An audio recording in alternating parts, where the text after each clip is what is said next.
बाथ्रायाथ' नंगौ जोंहा जिथु गोबाव समनिफ्राय जिथु डिमाकुसिया थांनाय 2022निफ्रायनो बिथांमोना प्रिपेरेटरि कमिटि दानानै दिनै जोंनि बर' थुनलाइ आफादखौ बिथांमोना बरायनानै लाबोनानै दिनै बिथांमोना थिग बानजायनो लादों।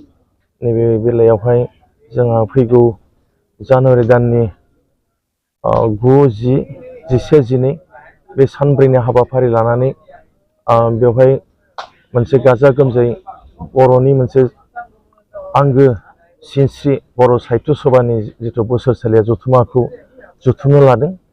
दा बेवहाय लोगोसेयैनो जोंहा मिरु आफादजों जोंनि उदालगुरि जिल्ला बर' थुनलाइ आफादाबो खुंजाफानाय बायदि जाहैबाय।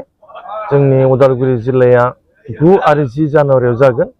लोगोसे मिरुनिया 10, 11, 12 बे सानथामाव जागोन।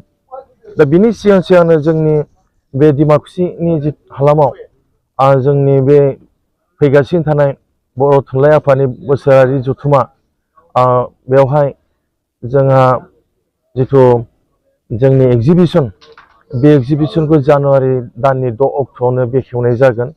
दा जोंनि हाबाफारिया बुंनो थाङोब्ला जोंनि आसोल हाबाफारिया जोंहा सानब्रैया जाहैगोन जिल्लाखौ लाफानानै। नाथाय बे डिमाकुसि हालामनि आरो बयबो रायजो राजानि सुबिदानि थाखाय एगजिबिसनखौ जिथु खालामनाय जाबाय 6 जानुवारिनिफ्रायनो।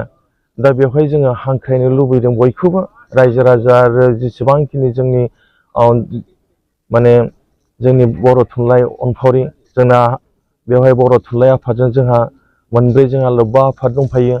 दुलाराय बर' फरायसा आफाद आरो हारिमु आफाद आरो आबोफ बिथांमोनाबो जोंनि बे जायगायावहाय गाजा गोमजायै गासिबो हाबाफारियाव बिथांमोना बाहागो लागोन।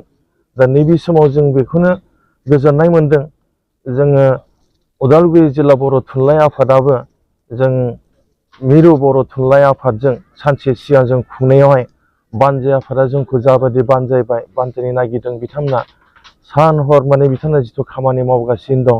नैबे समाव जों उदालगुरि जिल्लानिफ्राय हाजासे बिथांनिसिम खुलुमनाय आरो सिबिनायखौ बावहरदों आरो जोंनिफ्राय साबायखरखौ बिथांनिसिम बावगासिनो दं।